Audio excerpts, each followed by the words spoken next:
What is it with these Honda sun visors that makes them so stiff over time that they're really hard to operate? You feel like you're gonna break it.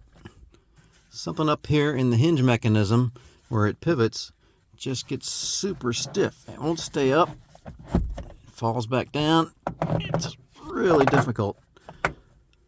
There's several videos on the internet and on YouTube on how to get in here and attempt to lubricate this, and it just doesn't work. And there are other videos on how to replace the whole visor, which is pretty economical if you do it yourself. But why don't we actually get inside and try to answer the question about why do these fail in the first place over time? This is a 2018 Honda CR-V. Seems to be an issue with them. My neighbor had the same issue with his. So let's get into it. Now, to remove these from the car in the first place, this is what they look like. There's a little tab right there. You can see it sticking out. This has been a little bit mutilated because it's been removed. But the idea is that you get in here with a pick or a screwdriver and you push that tab down and you wedge a screwdriver underneath it like that without stabbing yourself. The whole idea is that so once that tab is down, you can rotate the whole unit. Let's see if I can hold it this way so you can see. Rotate it this way. See, so that tab has to get depressed down and maybe even crack this plastic out like that is, so that it can pivot like that and then release it from the hole in the roof of the car. So here's the one that's about to come out, and you look up in there, you can see that tab right there. It needs to be depressed so that this little egg-shaped piece can rotate counterclockwise. So I'm going to get my screwdriver underneath that little tab and wedge it in like that.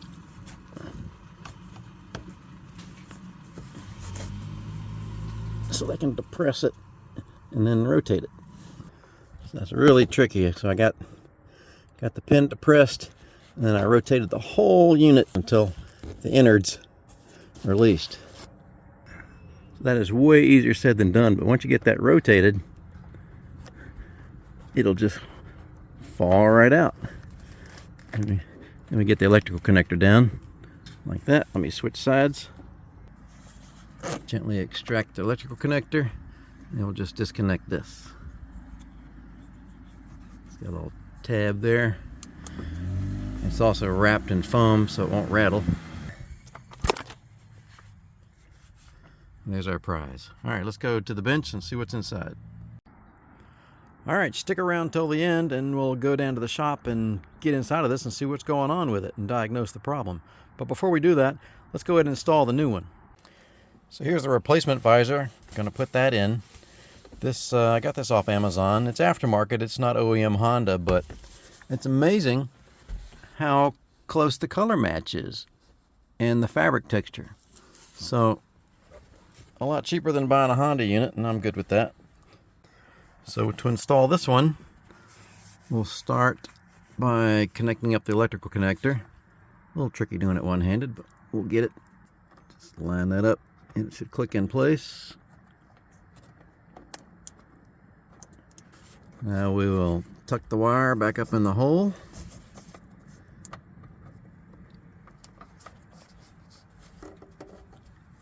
And now we'll align that pin just like that.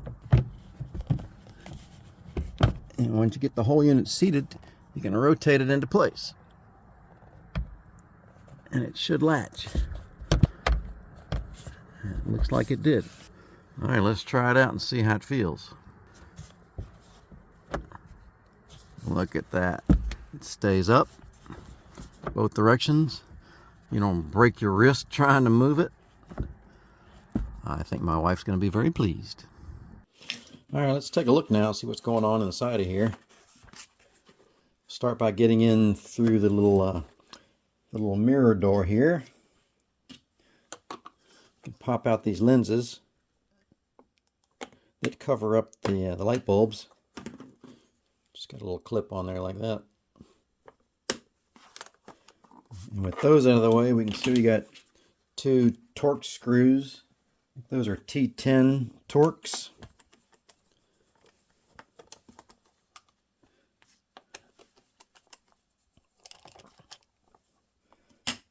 we got that opened up, we can pop this out.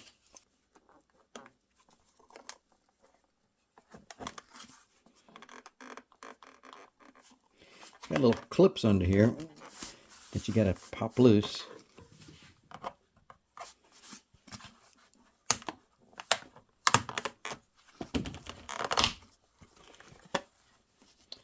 There you have it. So we were just popping these little clips out that fit down into these little places here.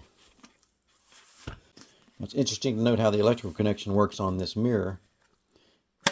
Right, it's got two little light bulbs in here that were underneath these plastic lenses, these diffusers.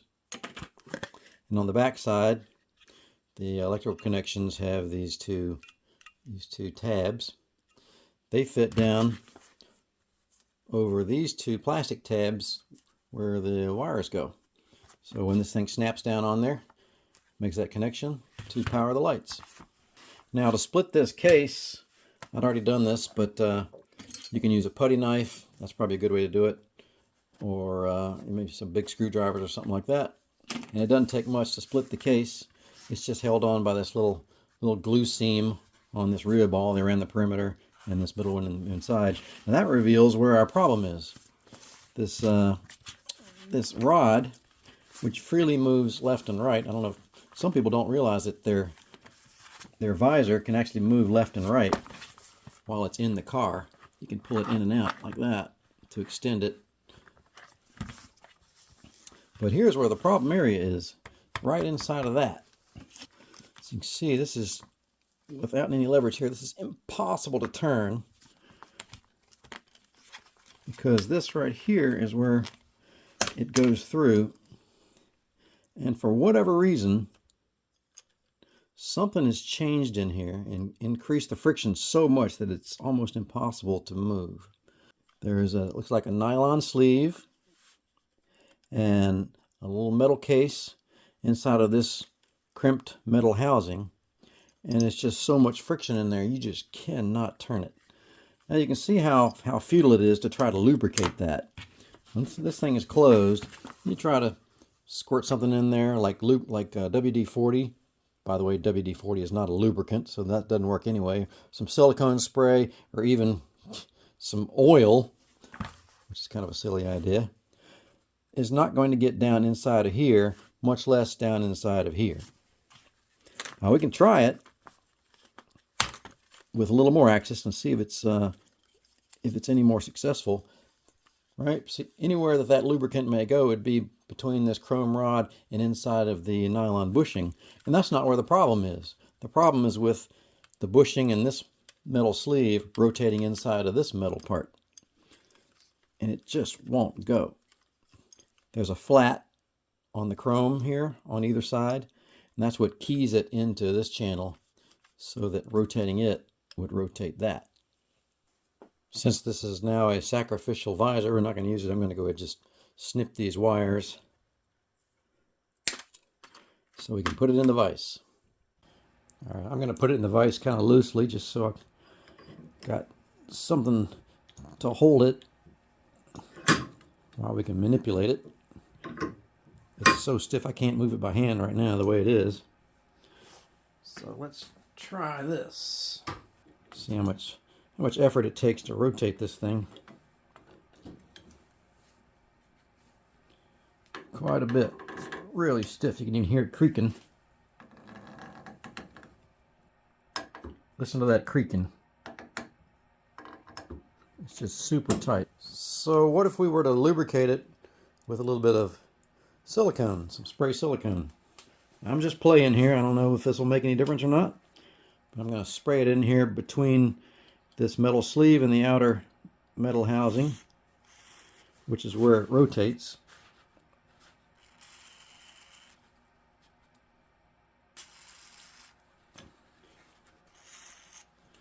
And now what have we got?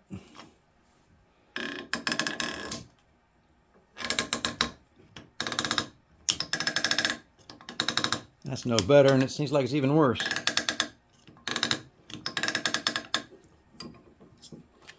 So whatever's going on in here is right here. And it doesn't look like it's a simple repair.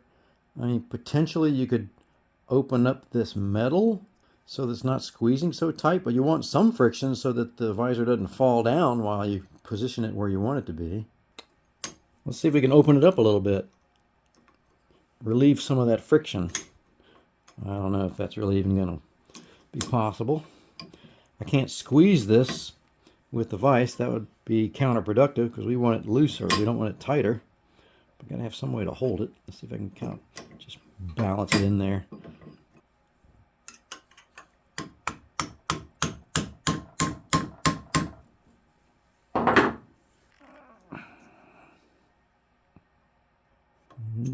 Nope.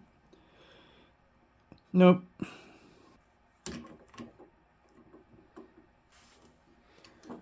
Let's try opening it up this way.